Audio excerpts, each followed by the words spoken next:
Llega Donald Trump al poder, una vez más. El hombre que desafía convenciones, domina titulares y nunca deja indiferente a nadie. Su seguridad arrolladora, su carácter desafiante y su estilo único lo han llevado de nuevo al escenario global. Desde firmar decretos con decisión hasta gestos cargados de sarcasmo y picardía. Trump no solo gobierna, deja una marca. Hoy, junto a un experto en lenguaje no verbal, Enrique Serrano, analizamos cada detalle de este líder controvertido, desde su familia hasta el simbolismo de sus movimientos. Sea bienvenido a las Voces del Secuestro Universal. ¿Qué tal amigos? Aquí desde las Voces del Secuestro nos encontramos con un comunicador social que además es especialista en lenguaje no verbal, además de catedrático, que hoy viene a hacer un análisis del lenguaje no verbal de la posesión de Donald Trump como presidente. ¿Qué tal Enrique? ¿Cómo estás? Muy bien, gracias, Joseph. Gracias por la invitación.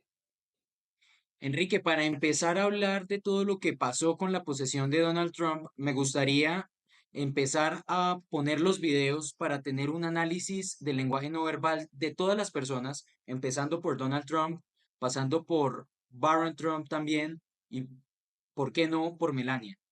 Entonces, para hacer este análisis, vamos a empezar a hablar de cuando Donald Trump habló de género. Entonces, cuando él habló de género, de la ideología de género que ha impuesto Joe Biden y ha impuesto toda esta agenda global, vamos a ver cómo en un video se puede analizar el lenguaje no verbal y tal vez lo que está diciendo su cuerpo, además de sus palabras. Esta semana también voy a parar con esta política gubernamental de tratar de generar de manera de ingeniería social la raza y el género en todas las vidas públicas. Vamos a forjar una sociedad que no mire el color de la piel y que esté basada en el matrimonio. A partir de hoy, va a ser la política oficial del gobierno de Estados Unidos que solo haya dos géneros, masculino y femenino.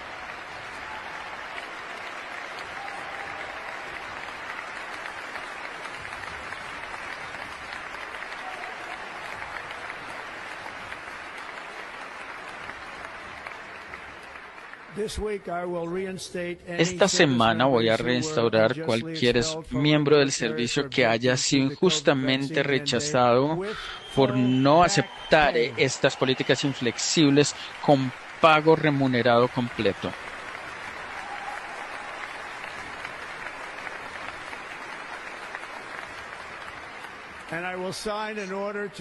Y voy a firmar una orden para parar que nuestros guerreros sean sometidos a esas teorías y experimentos sociales mientras estén en servicio. Va a parar inmediatamente esto. Nuestras Fuerzas Armadas serán libres de enfocarse en su única misión, derrotar los enemigos de Estados Unidos.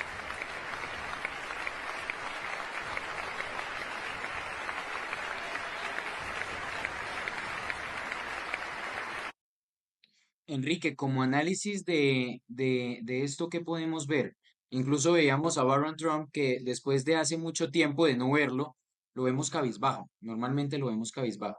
¿Qué significa el lenguaje de Donald Trump y también de Barron Trump?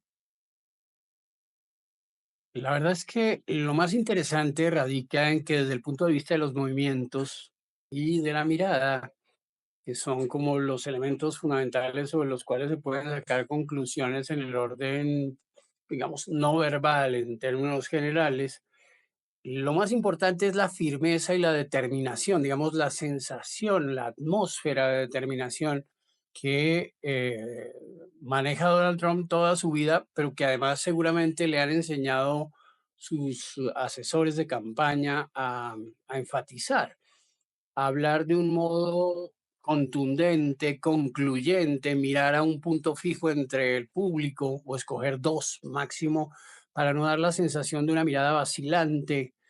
Todo eso, pues sumado a los hechos mismos, de que se habla pues con una voz potente, con una fuerza innegable respecto de lo que, digamos, puede traducirse en convicciones, ¿no?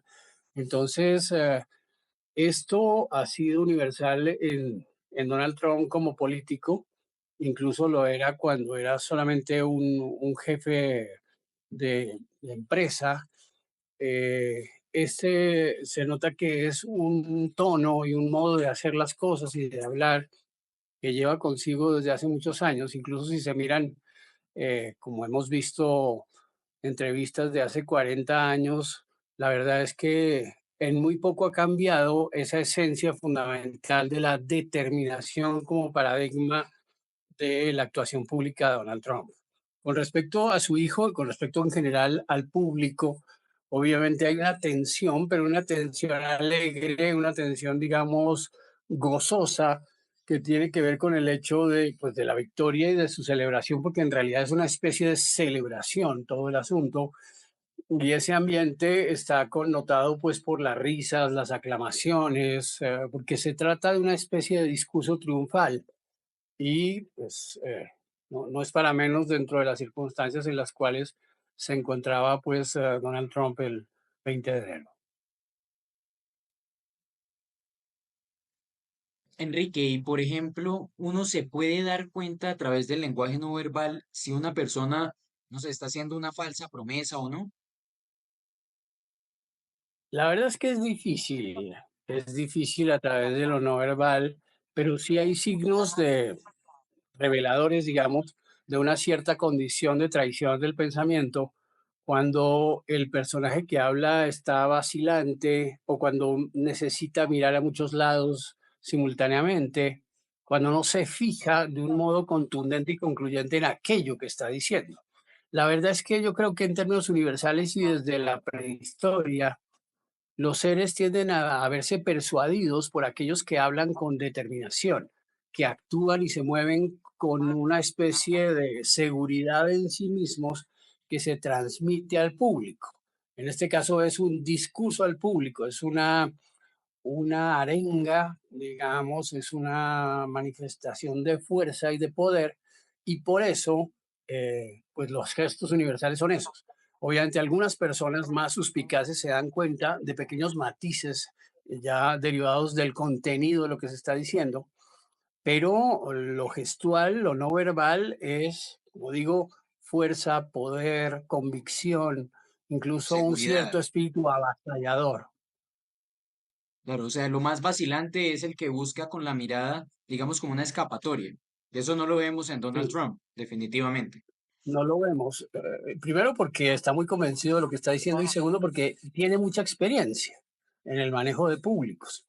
Entonces, yo creo que la esencia, por ejemplo, de su campaña, tanto en 2016 como en 2024, ha sido la convicción, incluso en 2020, la convicción de que eso era verdadero, de que era necesario, de que hay que hablar además con una voz determinada y elevada, esa condición del que habla fuerte, del que está convencido de sí mismo y de que lo que está diciendo interesa al público, porque obviamente nadie habla solo para sí mismo, todo el mundo habla para el público y para producir un efecto en el público, Claro. sea que se dé cuenta de ello o no.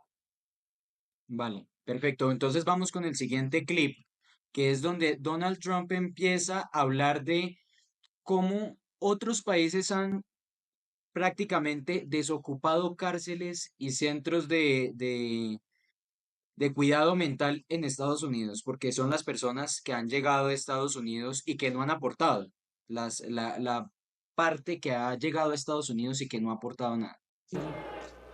All over the world, they're emptying their prisons into our country. They're emptying their mental institutions into our country.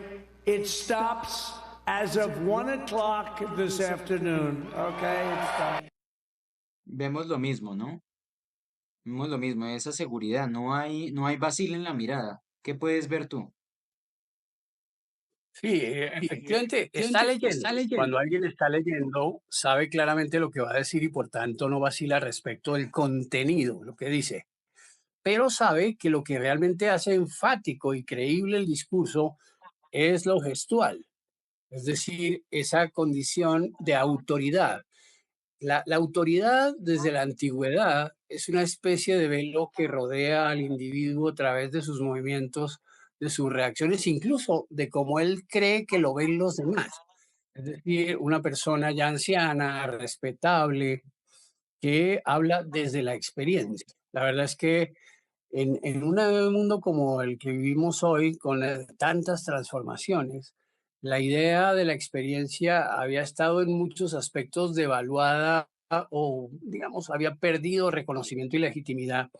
En cambio, Trump insiste mucho con su gestualidad, con su manera de hablar tan enfática en el valor de la autoridad. Es decir, llegué aquí para ser presidente y determino estas cosas y son, digamos así, inapelables. No hay lugar de discusión. Son una especie de veredicto. Entonces, ese tono de juicio, de fallo, de veredicto, es el que, en este caso, en el discurso sobre el vaciamiento de las prisiones y sobre otras cosas que competen directamente con el hecho de ser coherente o congruente con lo que prometió durante su campaña. En realidad, estos discursos son para refrendar, por decirlo así, gestualmente también lo que dijo durante su campaña. Enrique, por ejemplo, esa soberbia, esa tal vez arrogancia que vemos en Donald Trump, ¿hasta qué punto es un personaje que se ha estudiado? Porque obviamente él tiene conocimiento de que el lenguaje no verbal puede llegar a ser ver un discurso poderoso. ¿Y hasta qué punto tal vez es simplemente parte de una personalidad, de un estilo de persona? O tal vez Eh, es, es un conjunto de ambos. ¿Cómo funciona? Sí, sí, obviamente eso está muy ligado a la historia personal, incluso familiar de Donald Trump y de todo el mundo en el que él se mueve, que es un mundo ejecutivo, un mundo de órdenes, un mundo de, digamos, mandamientos y requerimientos sumamente taxativos. Pero, y esto es muy importante tal vez, contrasta muy vivamente con la manera en que hablaba y se portaba, por ejemplo, Joe Biden, que tiene un lenguaje y un discurso relativamente dubitativo, que está ligado como a una especie de persuasión suave, que, que no tiene ese carácter tan enfático.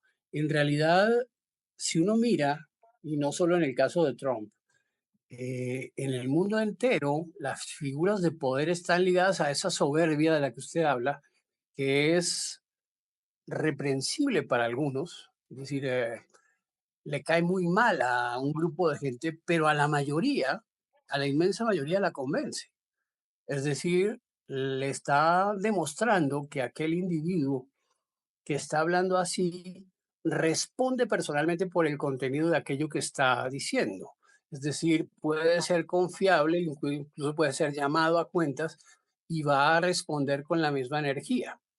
En verdad, la esencia fundamental de la persuasión es más o menos simple y tiene que ver con estos gestos que están, por decirlo así, seguros de sí mismos. Piénselo en un deportista, piénselo en general en muchas actuaciones de la vida cotidiana, más allá de la política, que tienen que ver con el hecho de estar seguro de que uno está haciendo lo que está haciendo porque tiene la potestad, el poder, la capacidad para hacerlo. Eso lo tienen todos los políticos de izquierda o de derecha, eso en una medida mayor o menor, eso lo tiene en el mundo entero, por ejemplo, una autoridad académica de gran respetabilidad o alguien que en su vida y a través de su vida ha consolidado un sentimiento de autoritas o de autoridad. No solo quiere imponerse por la fuerza, sino que tiene, por decirlo así, un respaldo en los hechos y eso es probablemente lo más importante que lo que trasluce el discurso y la actividad no verbal de Donald Trump. Enrique, hay un clip, un video que nosotros tenemos de esta firma de cómo revoca los mandatos Donald Trump, que fue lo primero que llegó a hacer, revocar los 78 mandatos de Joe Biden como presidente y también la salida de Estados Unidos de los acuerdos de París. Vamos a analizarlo y vamos a ver qué puede llegar a significar. Como tú dices, tal vez es una ilustración lo que Donald Trump hace de cómo actúa él como personaje, como un estilo, como un personaje que además cuenta una historia, ¿no? Entonces, teniendo eso en cuenta, analicemos más allá. ¿Qué gesto tal vez puede llegar a ser? ¿Una sonrisa pícara? ¿O tal vez un gesto, esos movimientos que mencionábamos al principio y qué pueden llegar a significar? Muy bien.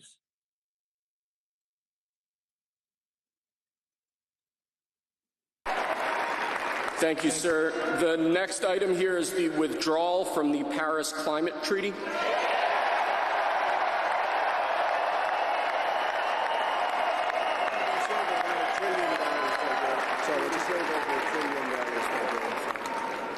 Yes, sir.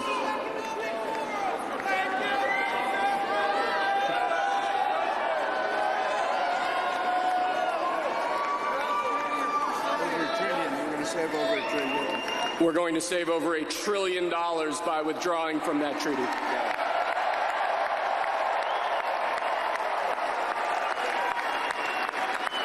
And the next item, sir, is a letter that will be transmitted to the United Nations explaining that we are withdrawing from the Paris Climate Treaty.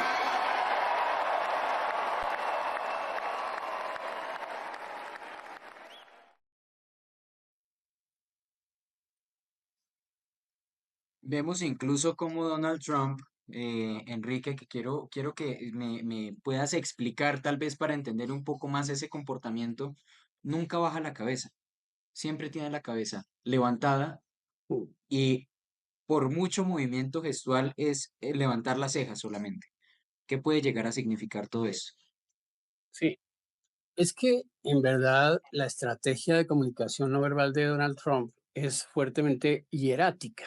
No sé si han oído la palabra hierática, quiere decir, produce la sensación de frialdad, la sensación de que se está actuando de un modo, por decirlo así, muy consciente y muy deliberado. Entonces, esa condición paralingüística, porque al fin y al cabo todos estos elementos que llamamos paralingüísticos son aquellos que acompañan y vuelven, por decirlo así, expresivo el lenguaje oral. Una cosa son las palabras y el contenido mismo, que es lo que la gente suele juzgar, y otra cosa son los gestos, en este caso, como digo, hieráticos, procurando ser lo menos expresivo posible, pero a la vez el hecho de que efectivamente a veces esboce una sonrisa o una cierta picardía, un movimiento de cabeza en el sentido de afirmar o hacer contundente, por decirlo así, lo que se está haciendo, y da la sensación de que él tiene conciencia de que lo que está afirmando es importante. Y de que además la gente estaba esperando que él firmara y se portase de este modo, digámoslo así, desafiante y soberbio. Eh, Como por eso digo hace un rato que en el orden de lo paralingüístico la base es que él sigue siendo como siempre ha sido. Así lo conoce la gente. Él sabe que la gente lo conoce desde hace tiempo y lo que hace es reafirmar, seguramente lo hará en los meses y en los años por venir, reafirmar constantemente esa manera de ser, de actuar, de reaccionar, que le parece suficientemente legítima, por decirlo así. En verdad, no sé si usted ha visto, por ejemplo, esas señoras que no cambian de comportamiento, que se portan siempre igual, que actúan, por decirlo así, como por un libreto sumamente estricto, porque la gente está esperando que se porten así, que no hagan nada diferente de lo que suelen hacer. Eso es más o Claro. menos la estrategia de Trump, como produciendo la confianza que se deriva de ser exactamente igual al que la gente tiene en la cabeza, al Donald Trump que la gente tiene en la cabeza, que es una persona efectivamente arrogante y que no va a cambiar. Además, Claro, él cumple con él los aprovecha estándares del personaje que está interpretando. Exacto, actuando como Donald Trump, por decirlo así, siendo muy típicamente él mismo, porque eso en el esquema tan anglosajón del be yourself, del sé tú mismo que tanto pregonan ellos, quiere decir no traicionarse, ser como uno es y seguir siendo como siempre ha sido. Entonces eso, eh, como digo, a pesar de que los que lo odian de un modo absolutamente visceral, sabe que entre los que lo aman y confían en él es el refuerzo de su personalidad, de su proyección hacia los demás, hacia el mundo e incluso hacia lo que representa el país, porque los Estados Unidos son una metáfora del éxito, del poder, del dinero, e incluso, si se quiere, de la opulencia. Entonces, es como un gran rey, es como un emperador que no puede dar signos de debilidad ni mostrarse humanamente, por decirlo así, débil, frágil, vulnerable, Cosa que sí porque hacía con Biden, ello, ¿no? cosa que se hacía Biden, sí. Además, pues la presentación no verbal de Biden era simplemente desastrosa. Comparada con esta contundencia de Trump, pues se produce un contraste. Y como es el primer día, pues obviamente, y además está revocando los decretos de Biden, pues él quiere mostrar ese contraste de un modo contundente, tajante, irrevocable, para que la gente tenga la impresión de que llegó alguien completamente diferente a Joe Biden. Incluso es como si estuviéramos hablando como un juego de póker, ¿no? La famosa cara de póker, para no Sí. mostrar esa debilidad o no dar esos puntos frágiles en el juego, no mostrar emociones. Y además es una, digamos, ratificación de esa metáfora que supone el bluff, lo que en inglés se llama el bluff, que es como alardear, ¿no? Una forma también muy usada en el póker y en otros juegos de hacer creer, de cañar, como se dice en buen colombiano. Es decir, hacerle a la gente una idea y un montaje que digamos, haga más sólida y más contundente la credibilidad que uno quiere proyectar en ellos. Enrique, pues de inmediato analicemos cómo Donald Trump tiene un momento donde después de revocar los mandatos de Joe Biden y de salirse de los acuerdos de París, lanza los bolígrafos con los que firmó todos estos Mm, acuerdos. sí, sí.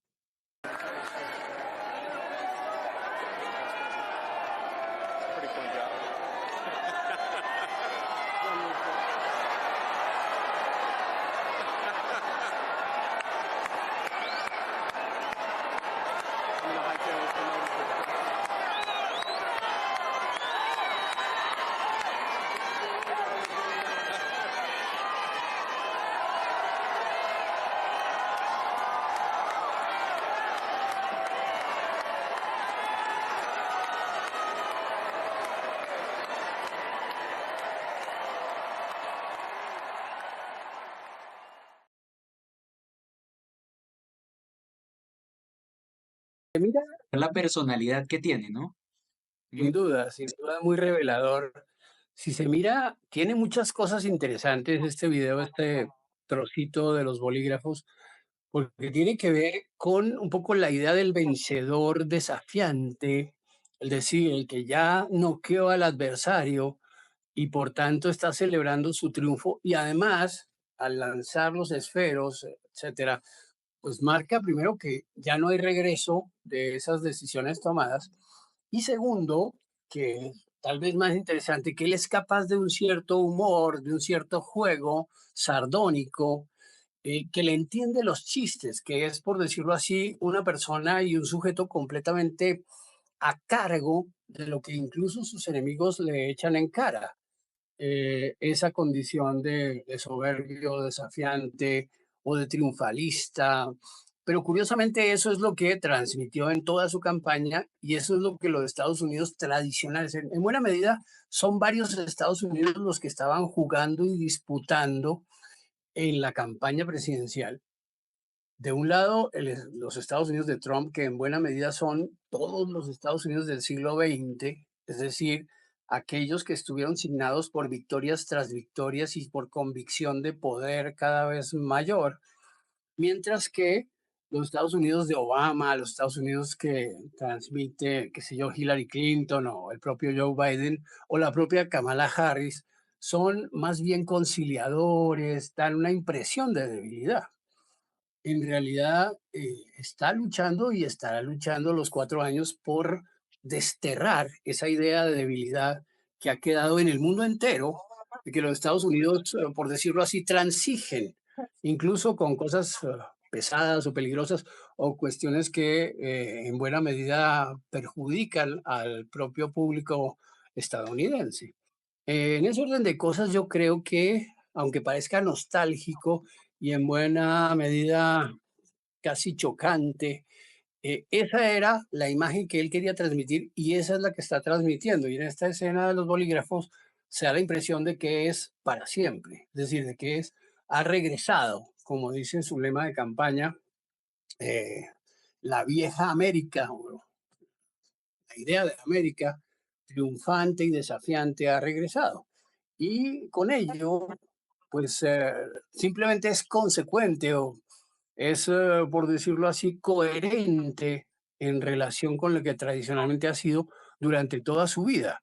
No hay que olvidar que él es visto como un tycoon. Un tycoon en los Estados Unidos quiere decir un magnate, un cacao, como se dice aquí.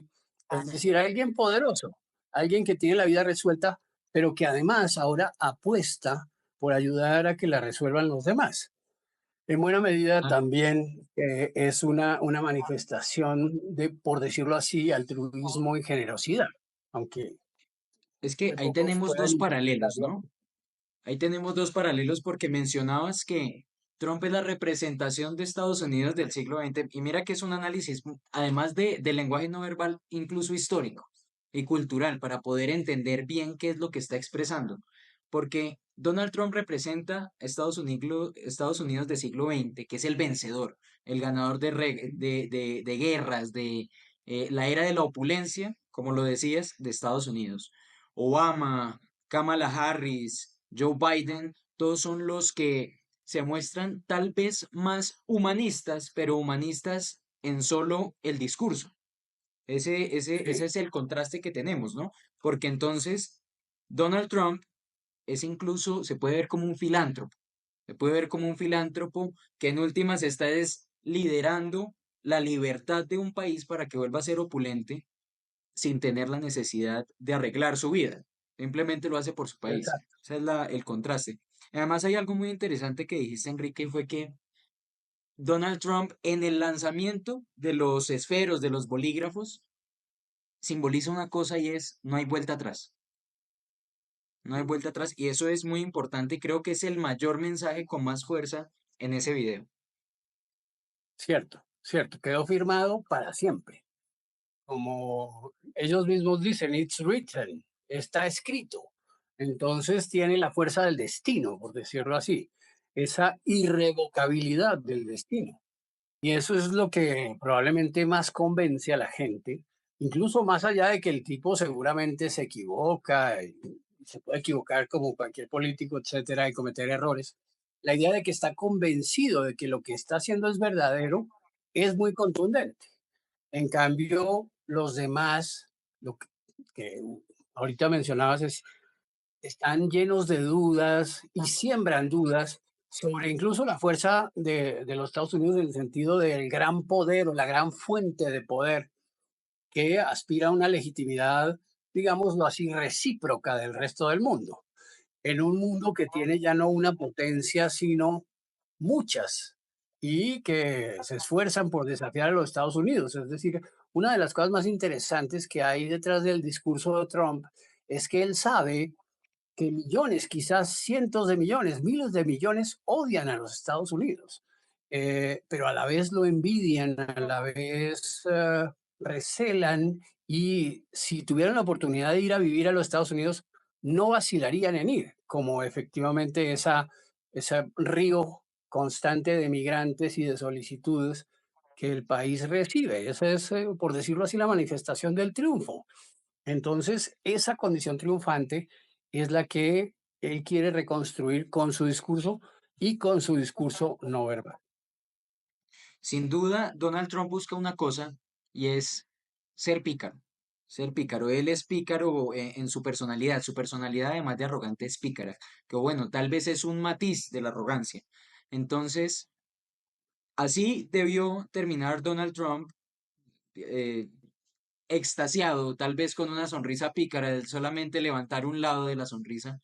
Pero vamos a ver cómo él utiliza la sátira, porque hay un video de uno de los discursos que dio donde se ve esa picardía. Entonces vamos a analizarlo. Cartels are now going to be seen as foreign terror organizations. Would you think about ordering U.S. Special Forces into Mexico to take them out? Could happen. Stranger things have happened. ¿Qué podemos decir de esto, Enrique? La verdad es que una de las condiciones fundamentales para entender el mundo, y en este caso los mensajes no verbales en el mundo, son los gestos, el valor de los gestos. ¿Qué significan los gestos en términos de movimientos, de ritmo? Y si usted quiere, como digo, de lo paralingüístico, hasta de la forma de hablar más pausada, más sobria. Siempre se ha dicho, y yo creo que con razón, que quienes quieren hacerse oír hablan pasito en lugar de hablar duro, que quienes quieren, por decirlo así, sembrar legitimidad sobre lo que están diciendo, lo dicen con una cierta lentitud, con una cierta, por decirlo así, parsimonia, en la medida en que eso es más convincente que hacerlo con una vehemencia que pueda sonar falsa. Además, no necesita legitimarse más. Entonces él, con una sonrisa, con un gesto, rompiendo el esquema hierático del que hablábamos anteriormente, lo que hace es sembrar un clima nuevo de receptividad para su mensaje.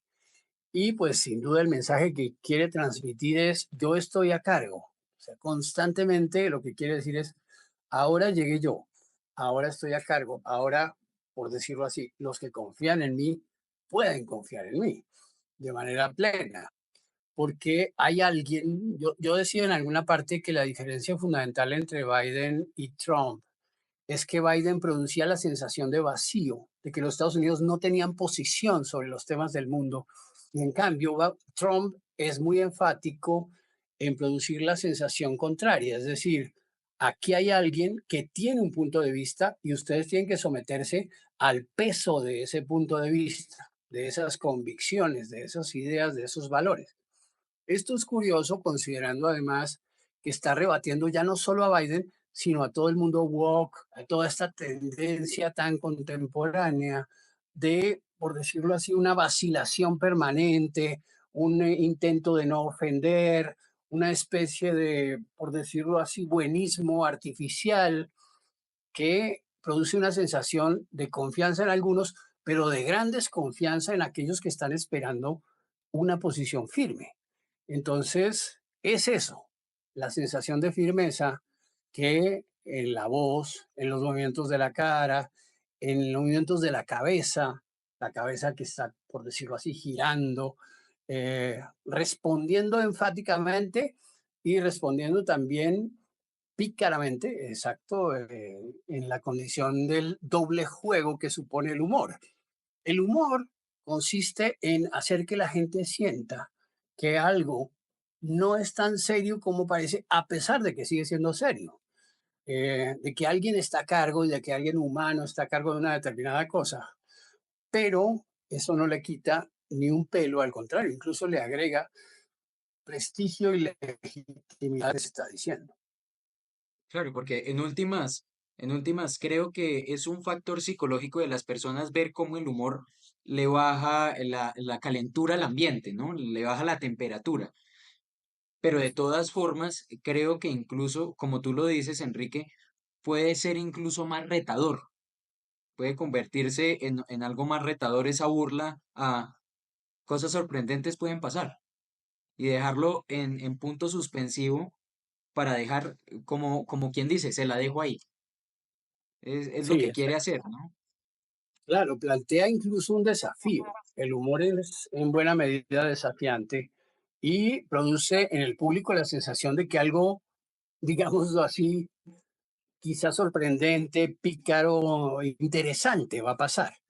Porque es que Trump sí tiene muy claro que estos 4 años van a ser otra vez interesantes, calientes, por decirlo así, después de 4 años fríos y que producían una especie de vacío, porque toda la campaña estuvo insistiendo en que Biden representaba el vacío y los demócratas representaban el vacío para los propios estadounidenses. En ese orden de cosas, digamos, el fracaso de personajes como Justin Trudeau, el fracaso del propio Biden y Kamala Harris, el fracaso de muchos otros líderes, el propio Emmanuel Macron, producen la sensación de que en realidad no gobiernan, son puros funcionarios, no tienen el carácter y, por decirlo así, el talante de estadistas que se reclama en figuras como Winston Churchill o Franklin Delano Roosevelt o incluso Ronald Reagan o la famosa Margaret Thatcher. Es decir, personajes de carácter, personajes que producen una sensación contundente en el público y que dejan un recuerdo que dura décadas, que dura mucho tiempo. En cambio, ese otro modelo de gobierno es el que en buena medida está siendo criticado aquí con una gran crueldad por parte no solo de Trump, sino de todo el estamento o el establishment republicano.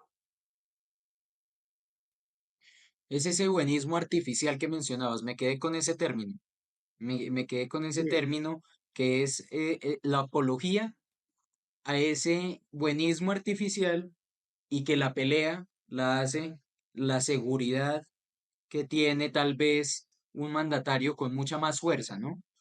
Entonces, sí, es esa sí, lucha, y ese con conflicto. puntos de vista, dispuesto incluso a desafiar a alguien con sus puntos de vista y a defenderlos, ¿m? Porque esa es la diferencia. Mientras que el buenismo lo que hace es dorar la píldora y evadir el conflicto. Ese es otro modelo Incluso intentar de caer acción. bien, porque eso es lo que han intentado, intentar caerle bien a todos. Sí, sí, cosa que en realidad no se puede producir porque la inmensa mayoría en asuntos de política está expectante, expectativa muy grande de lo que pueden darle, de lo que puede significar, incluso el temor que lleva consigo la población en general de que algo malo o terrible o desagradable nos esté esperando en el futuro. Entonces, eso porque la política tiene que ver con el futuro. Obviamente tiene que ver con el presente, tiene que ver con el pasado, pero es esa proyección hacia adelante y mucho más en este momento en que comienza un gobierno, pues lo que quiere dejar una impresión, una huella en cientos de millones, quizá miles de millones de personas que vieron estos videos y que vieron estos gestos de Donald Trump, porque en realidad no es una cosa que se hace para un pequeño público. Él tiene conciencia perfecta de que esto lo van a hacer, lo van a ver, perdón, muchas veces cientos de millones de personas. Y va a quedar esa imagen de convicción, de seguridad, por decirlo así, de confianza en un régimen, pues, bien determinado. En la antigüedad se hablaba mucho de la virtud de la determinación, que ahora casi no se menciona. En los tiempos romanos, en los tiempos, qué sé yo, hasta Napoleón estaba muy claro, hasta Goethe, hasta el mundo incluso del siglo XIX, estaba muy claro que la determinación era una virtud, es decir, lo que podemos llamar la convicción, que uno haga las cosas perfectamente seguro y convencido de que esas son las cosas válidas que hay que hacer, no ensayando a ver, no por decirlo así, en un modelo inductivo, sino en un modelo deductivo casi de necesidad lógica, como diciendo, esto es obviamente lo que hay que hacer. Ese es el ambiente que queda en toda la lógica no verbal, incluso si se mira en esos contrastes vivos del pelo blanco y la cara blanca con los vestidos oscuros, azul oscuro que usa Trump de un modo preferente, para que se note muy claro dónde está la cara y cuáles son los gestos que la cara, para que se enfoque, por decirlo así, en la personalidad y en los rasgos del individuo que está hablando. Él sabe muy bien que todo el mundo está pendiente a cada gesto que él va a hacer, cómo gesticula, cómo habla, qué tono de voz usa, pero vemos un contraste con el hijo, con Barron Trump, porque cuando Barron Trump habla, que había estado fuera de las cámaras durante un tiempo, vemos que es un contraste interesante de ver, porque Barron Trump tal vez es un poco, o bueno, da la imagen de una persona tal vez más tímida o tal vez más cabizbaja. Entonces vamos a ver cómo tenemos este contraste y qué puede significar. Very tall son named Barron. Has anyone ever heard of him?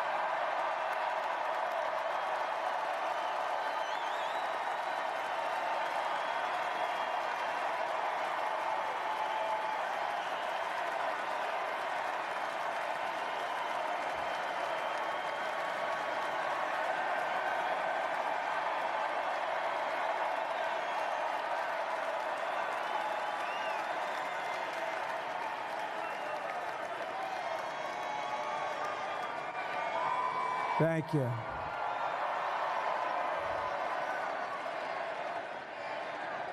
He knew the youth vote. You know, we won the youth vote by 36 points. And he was saying, Dad, you got to go out and do this one and that one. And we did a lot of them. And he respects them all. He understood them very well. And he said, Dad, you got to go out, do Joe Rogan, do all these guys. And we did. We did. And Joe Rogan was great. They were all great, right? Aaron, they were all good. He understood the market. Another famous one. How about Kai? Enrique, ¿qué puede significar la cara de Donald Trump cuando lo llama? Porque él lo llama y tiene una sonrisa que la pregunta es, ¿no? ¿Es una mirada de orgullo o es una mirada de... ¿Qué puede significar la mirada de Donald Trump? Pues obviamente Donald Trump, como cualquier padre, tiene la idea de que su hijo es algo interesante y valioso. Pero además hace énfasis, como lo hace también los gestos de su propio hijo Barron, el hecho de que tienen 50 años de diferencia, es decir, pertenecen a mundos completamente distintos. Entonces, Barron Trump, pues es un joven que apenas se abre al mundo y que produce una sensación de inquietud, como en general llevan consigo a todas partes los jóvenes. No solo él, cualquier joven presentado en esas condiciones se ve comprometido, se siente en buena medida, digamos, retado por esa necesidad de producir una buena impresión entre el público. La verdad es que la gente en general lo toma simplemente como el hijo de Donald Trump, es decir, como un individuo que se está formando, como alguien que quizá tenga suerte, pero también tiene el gran peso de tener pues un padre, digamos, tan arrogante, tan difícil. No creo que la relación con un personaje como Donald Trump en el orden puramente personal sea fácil. Yo creo que es difícil. Entonces, Barron Trump muestra pues su vida, lo que él es. Y es que un joven que normalmente no es público, que además solo ha venido a ser conocido ahora en este momento de triunfo, pero que durante mucho tiempo ha llevado pues su saber y su conocimiento por el bajo perfil. En realidad, incluso aunque sea un genio, no lo sabemos, en todo caso está a la sombra de su padre, que proyecta sobre él una luz excesiva. Siempre ha sido reconocido en el mundo que los hijos de estas personalidades como tan asallantes suelen ser más bien tímidos, retraídos. La luz avasalladora de Donald Trump proyecta sobre todo el mundo y sobre su familia de modo particularmente intenso, pues una especie de deslumbramiento. Y por eso Melania se oculta detrás de su sombrero y que no le vean los ojos. Por eso las personas que lo rodean se sienten un poco comprometidas, como es normal, porque la ocasión lo amerita y porque las circunstancias hacen que salgan a la luz personas que normalmente están en la sombra. Efectivamente, Donald Trump, por decirlo así, se sobra para hacer lo que tiene que hacer él como persona y como personaje, entonces su familia se siente intimidada, pero no por ello rehúye, es decir, es capaz de enfrentar el desafío que supone ser una figura pública. Decía yo que probablemente el muchacho siente que millones lo odian o lo hablan mal de él, sobre todo en las redes sociales. Piensen, es que Donald Trump creció en una sociedad que no tenía redes sociales, ni siquiera tenía celulares. Era una sociedad que tenía que hacerse a punta de la fila. Y por decirlo así, el don de gentes particular de ese individuo día tras día. En cambio, hoy hay muchas luces difusas que hacen que una figura como Barron Trump sea completamente distinta y no pueda ser, incluso aunque lo quisiera, ni siquiera medio parecida a su padre. Es un muy buen análisis el poder decir que él como hijo de una persona que ocupa tanta luz del espectáculo, en últimas genera sombra para toda su familia, ¿no? Que yo creo que es donde ellos se escampan, porque ellos tratan es de no tener tanta luz. Incluso darse cuenta Barron Trump a los 18 años de que es el hijo de una de las personas, o bueno, de la persona incluso más influyente en el mundo. Entonces, creo que tiene una responsabilidad muy grande y por eso es esa timidez. Puede llegar a ser eso. Incluso lo veíamos y con Melania Trump, que lo mencionabas, que es el último clip, el último corto que tenemos, es el análisis de la vestimenta de Melania Trump, porque Melania estaba prácticamente escondida.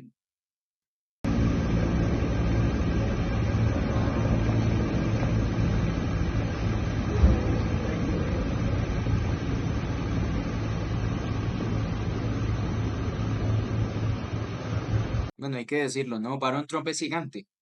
Barron Trump es gigante. Se nos olvidó haber mencionado eso. Es una persona que tal vez con su personalidad no acapare mucho espacio, pero es una persona de talante. ¿Qué pasa con la vestimenta de Melania, Enrique? Porque tal vez es ese mantener el incógnito, ¿no? El anonimato. Y también puede significar, porque por ejemplo, en una de las ceremonias, Donald Trump ni siquiera se podía acercar a ella. ¿Qué significa? Lo que hay que tener en cuenta es que esa pareja ya fue presidencial, es decir, ya hace 8 años ellos estrenaron su imagen como presidente y primera dama de los Estados Unidos. Lo que están haciendo es una nueva entrada y por eso la idea fundamental de Melania con el vestido que escogió, con la actitud que tiene, es la de esconderse debajo de la sombra pues, de su esposo, que en buena medida arrastra a tanta gente y produce tantas polémicas.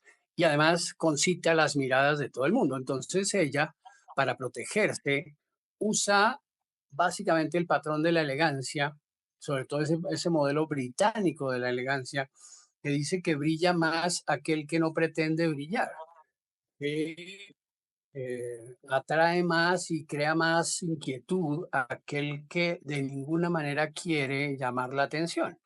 Entonces, seguramente esa es la tónica con la que ha hecho la campaña y seguramente será la tónica de estos 4 años por venir, de llevar un bajo perfil, que eso contrasta, por ejemplo, con ese carácter tan folclórico y tan banal que tienen las primeras damas en América Latina, por ejemplo. No, Esa idea no nos alejemos festiva. tanto, no nos alejemos tanto, hablemos de Sí, Verónica, que es la imagen viva del folclore, ¿no? Ella es exacto. totalmente afacible. Y es el contraste en todos los aspectos, incluso hasta desde el punto de vista de la personalidad también de Petro, digamos, comparada con la de Donald Trump. También Petro intenta ser enfático y producir la sensación de poder y todo eso, pero con unos elementos mucho más débiles incluso en el orden no verbal, que los que es capaz de usar de un modo tan deliberado Donald Trump y su esposa y su familia. Es que los Estados Unidos son el triunfo, los Estados Unidos son la victoria, son, por decirlo así, el orgullo y el factor casi brillante y desafiante del éxito, que ya lo tenía cuando era empresario y que ahora lo tiene como presidente 2 veces. Es decir, está contundentemente demostrando la gracia y la fuerza de lo que lo arrastró a la condición en que se encuentra. Mientras que los de América Latina, incluso el caso tan patético de Colombia, es el de un advenedizo, al contrario, es decir, un venido a más, un individuo que quiere alardear, quiere ser reconocido y que precisamente por esa sed de ser reconocido no lo es, no lo es y es despreciado incluso por su propio pueblo, al menos por la inmensa mayoría. En todo caso, eso es lo que no quiere producir Donald Trump. ¿Sí? Hay gente, por eso decíamos, una cosa es el odio, otra cosa es el desprecio. El odio es una especie de inquina, es una especie de llama que hierve dentro del individuo porque no soporta la figura del otro. En cambio, el desprecio es completamente lo contrario desde el punto de vista psicológico, es decir, un sentimiento de superioridad de aquel que observa respecto de aquel que es observado y que no da la talla en ningún momento.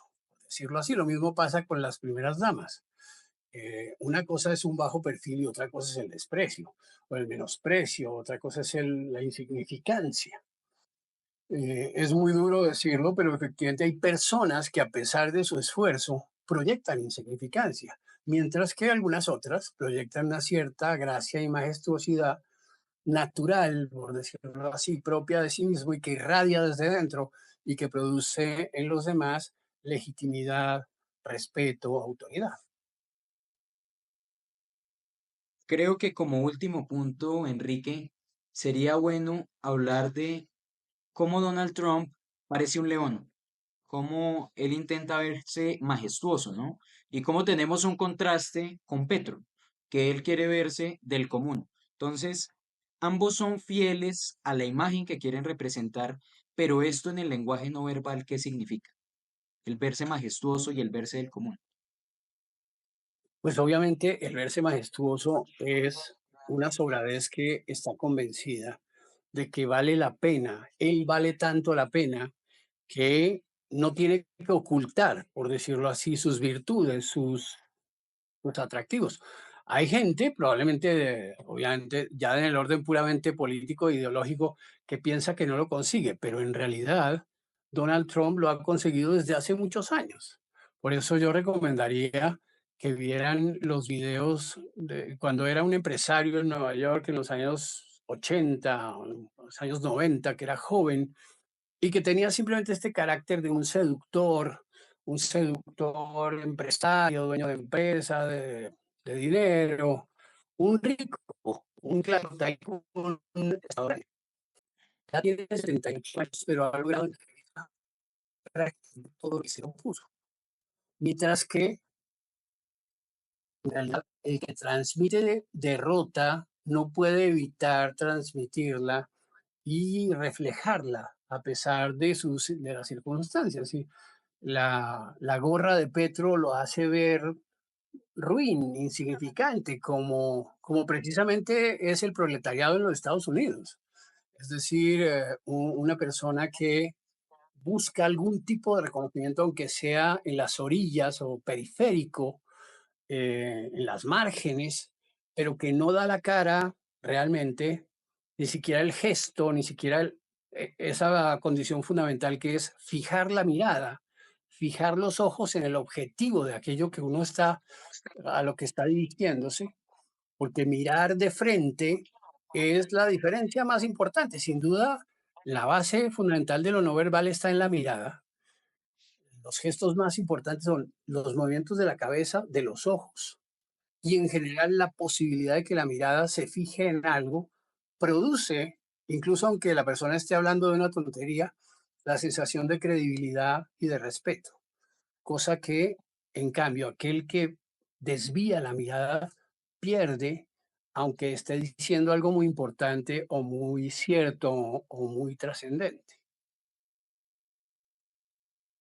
Enrique, es un análisis que enriquecido de conocimiento tú pudiste hacer y descifrar para no solamente entender cómo es la personalidad de Donald Trump que yo siento que por simple psicología o cultura nosotros entendemos la opulencia de su personalidad, sino que entendemos cómo puede una persona con simplemente su discurso, su mirada, su forma de hablar, de pararse, de mover la cara con esa lentitud, con esa seguridad que lo hace, representa eso mismo, la seguridad de sé lo que estoy haciendo, el país está en buenas manos y cómo después del frío de 4 años vuelve el fuego de un país que ha sido la opulencia, la libertad y sobre todo esa gran potencia que ha sido Estados Unidos. Te agradezco a ti por todo tu conocimiento, por tu tiempo y para todas las personas en las voces del secuestro universal, Enrique nos va a estar acompañando cada semana para un análisis de un discurso de un político, para poder entender no solamente lo que dicen sus palabras, sino lo que está diciendo su cuerpo. Muchas gracias, Enrique. Con mucho gusto. Y recuerden, amigos, que el tiempo no perdona lo que a tiempo no se hace. Por eso estamos a tiempo de defender nuestra libertad. Muchas gracias a todos.